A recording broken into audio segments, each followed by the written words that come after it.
Shalom jemaat yang terkasih, berjumpa lagi kita di dalam Sapa Rohaniwan.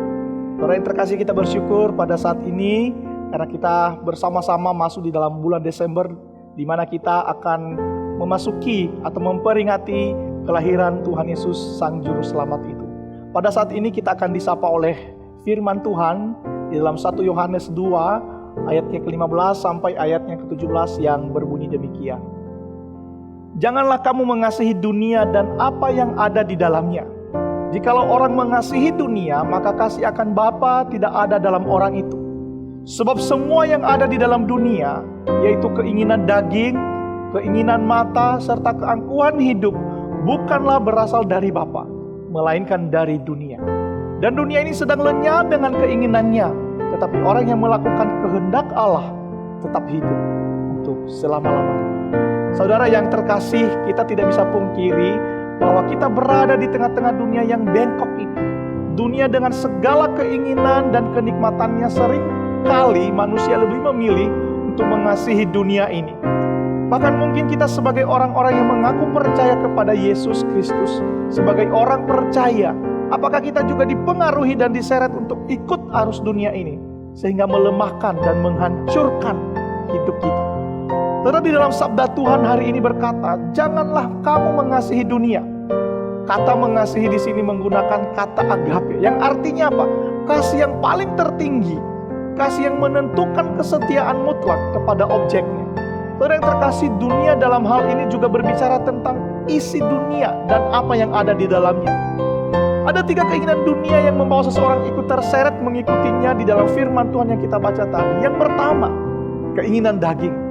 Saudara, di dalam Galatia 5 ayat 19-21 dikatakan bahwa perbuatan daging telah nyata, yaitu percabulan, kecemaran, hawa nafsu, penyembahan berhala, sihir, perseteruan, perselisihan, iri hati, amarah, kepentingan diri sendiri, percideraan, roh pemecah, kedengkian, kemabukan, pesta pora, dan sebagainya.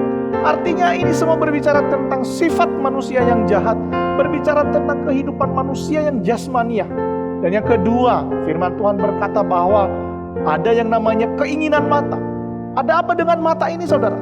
Saudara, di dalam Amsal 27 ayat 20 berkata, dunia orang mati dan kebinasaan tak akan puas, demikian mata manusia tak akan puas.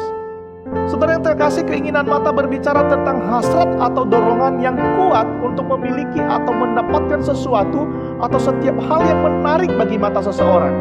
Saudara, keinginan mata akan berdampak kepada apa?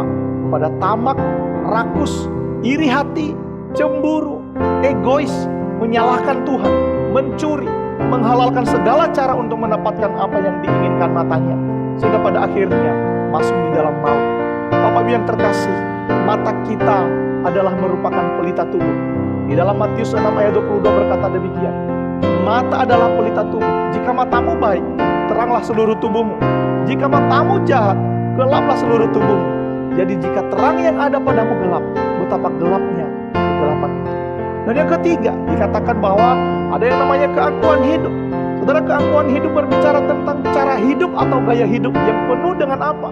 Dengan kesombongan, congkak, suka menonjolkan diri daripada orang lain, merendahkan orang lain, tidak merasa perlu atau butuh orang lain, bahkan Tuhan sekalipun.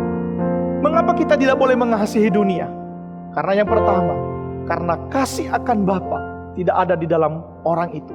Dan yang kedua adalah karena apa yang menjadi keinginan dunia bukan berasal dari Bapa. Yang ketiga, karena kita tidak mungkin mengasihi Allah kalau kita mengasihi dunia. Dan yang keempat, karena dunia ini sedang lenyap oleh keinginannya sendiri. Saudara, yang menjadi pertanyaannya adalah bagaimana caranya melawan ini? Bagaimana caranya supaya kita tidak mengasihi dunia? Maka firman Tuhan berkata kepada kita, melakukan kehendak Allah. Kita harus melakukan kehendak Allah. Kita harus taat kepada perintah Tuhan.